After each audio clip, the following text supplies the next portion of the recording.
मैं थोड़ी ना मरी जा रही हूँ उनकी मिठाई के लिए। मैं स्टेटस देखकर घबरा गई कहीं टूट न जाए वो पट्टी। अरे ये लव मैरिज वालों के यही लफड़े रहते हैं। भाभी जी नमस्ते नमस्ते, कैसी हो?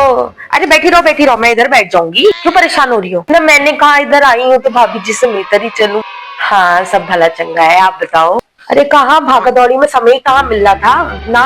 होता तो मैं आपसे नहीं मिलती। कैसी बातें कर रही हो? क्या यहाँ बगल में श्वेता आ गई क्या लंदन से वापस? हाँ तभी तो मैं कहूँ आजकल बड़ी ब्लिंकिट ज़ेप्टो जोमैटो की गाड़ियां दिख रही हैं। हाँ आए दिन पार्सल आते रहते हैं, 3 दिनों से लगातार देख रही हूँ मैं। 3 दिन हुए होंगे पक्का, है ना देखा। भाभी एक बात बताओ, कल चमको आई है वहां वृंदावन से होकर, हमारे जस्ट सीधा जो सविता का घर पड़ता है उसमें मिठाई भिजवा दी। मेरे घर नहीं आई। इनका फर्ज नहीं बनता था कि आकर मुझे मिठाई दे? सविता को तो तुम जानती हो, अभी 4-5 दिन पहले ही तो इनकी बेइज्जती करी थी पूरे मोहल्ले के सामने।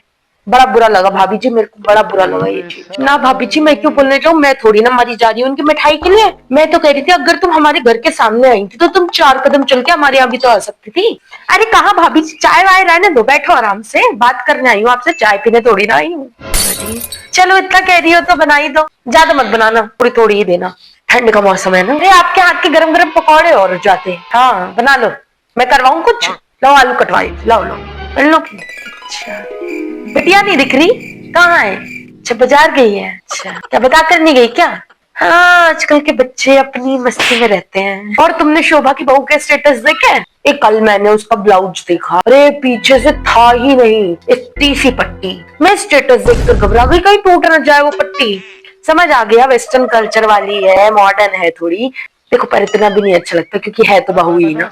हाँ गरम गरम चाय मिल जाए बस सर्दियों में, और भाभी जी आपके हाथ के पकौड़े, हाँ क्या खुशबू आ रही है। भाभी जी आपके हाथों के पकौड़ों की ना बात ही अलग है। मोहित क्यों कुछ कहेगा? मोहित तो खुद जोरू का गुलाम बना घूम रहा है। हाँ अरे ये लव मैरिज वालों के यही लफड़े रहते हैं। वो बिल्कुल नहीं सुन सकता अपनी बीवी के बारे में ना।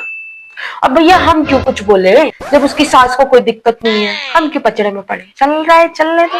भाभी जी चाय बहुत बढ़िया बनाई है आपने, मजा आ गया। अदरक ना बोल रही है इसमें। अरे बगल वाली मिश्राइन, क्या कल लड़ाई हो रही थी? भयंकर घमासान युद्ध हो रहा। मैंने आज सुबह पूछा, मैंने कहा कि क्या हो रहा था? कल रात बड़ी आवाजें आ रही थी। और दोनों मियाँ बीवी पलट गए। अरे ना हमारे यहाँ कोई लड़ाई नहीं हो रही थी। मैंने कहा नहीं भाभी जी आवाज तो आ रही थी। कह रहे ना टीवी भी चला रखा होगा बच्चों ने। अब टीवी चलने में और लड़ाई में हमें अंतर नहीं पता लगेगा। मैं भी बड़ी ढीठ हूँ, मैं तो बैठ गई वहां डेढ़ जमा कर।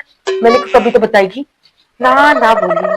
क्या ही होगा भाभी जी, अब आज जो सुनी थी मैंने उसमें तो यही लग रहा था मिश्रा जी ने जोर से चिल्ला दिया था मिश्राइन के ऊपर। अब उसी बात पे हो गई दोनों में कहा सुनी। होते होते इतनी बढ़ गई, युद्ध बन गया। मैं जब पहुंची तो खुद नहीं बुलाया चाय के लिए मेरे मिश्रा जी को। हाँ बच्चों से बोला बुला दिया अपने पापा को। तो हम भी तो कोई छोटे बच्चे तो है नहीं, समझ में तो आता है हमें भी। और भाभी जी अपने घर को कौन ही बताता है? आप बताती हो? आप भी तो नहीं बताती हो। चाय बहुत बढ़िया बनाई है आपने, मजा आ गया। अदरक ना बोल रही है इसमें।